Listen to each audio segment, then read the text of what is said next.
Chết nào bông nó chết.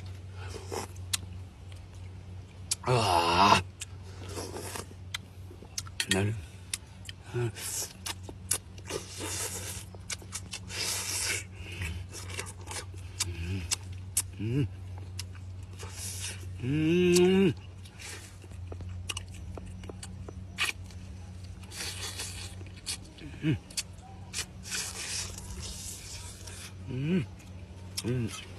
Ngại hả? Ủa?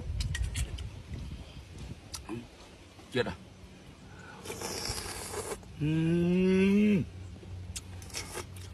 Nghe cá chết nó bố nữa. Mà tao biết chết à?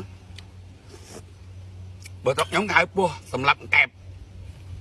Người ta đang tóc bông bóng khai ấy nè, mới nè, bông bóng đó mưa. Còn vậy chứ.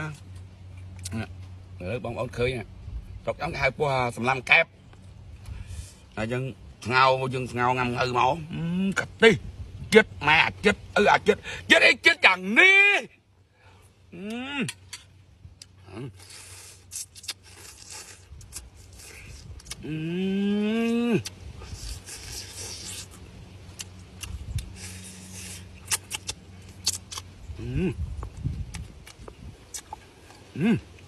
Ê